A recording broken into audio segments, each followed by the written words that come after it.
So I finally got the valves completely out of the engine. So here's the remnants of the intake valve. I showed you that before, where I welded the bolt to it and it proceeded to break off when I rotated it. And the exhaust valve broke off when I hit it with a hammer.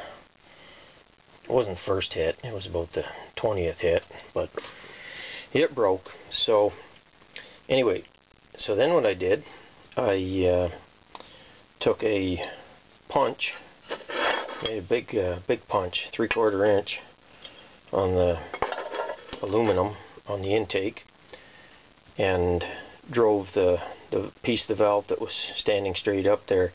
First of all, I went around it with 1/8" Dremel carbide cutter to make sure that it was the sides were parallel. It wasn't ballooned out at the top, because I had to drive it down through. You probably won't be able to see it, but drive down through the valve guide.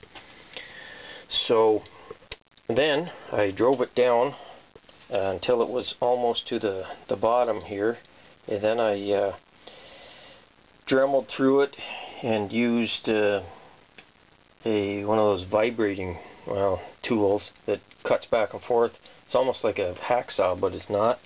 Let's see if I can grab it here just to show you. This type of deal here with the blade on it there that moves back and forth.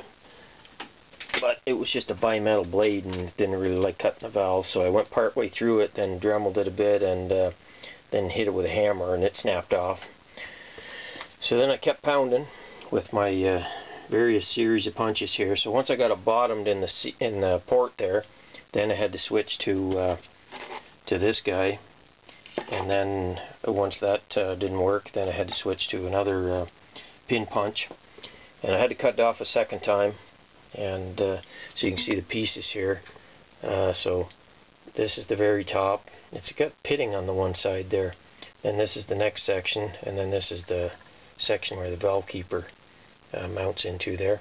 Had to do the same thing on the exhaust. Now the exhaust is like stainless steel, so it's kind of polished up, but there is some corrosion on it there, as you can see. Just not as much as the intake. It's more like normal steel. But eventually I got them out. The exhaust valve, I had to pound it right out down through the lifter guide there. Use real long pin punch, just because it was slightly too long. The last chunk was slightly too long to come out, so I just kept on pounding, and it actually loosened up when it went through the tappet area there, so that was good. But anyways, I got them out, and now I can proceed. I'm going to sandblast around here to get all the corrosion out of there, and then I will fill it with JB weld. I guess if I was real energetic, I would try to weld that up, but there's no way. You know, it's corroded so bad that you'd have to weld it all up and remachine where the seats are, and I'm not saying that's impossible for me, but I don't have the machining time or access to go into that with this engine, and quite frankly, I just don't feel like doing it. It's the engine's only worth so much. I just want to get a short run out of it, and we'll do that with JB weld around the seats.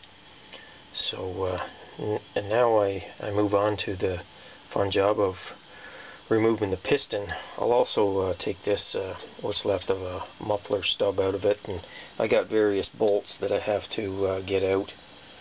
These ones on the valve cover. Probably try welding nuts to them and getting them to unscrew. Works most of the time.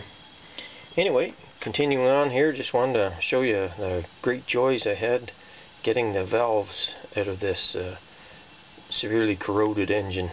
Oh, it turns out, I don't know, it could well have been under water or underground, because it's dirt.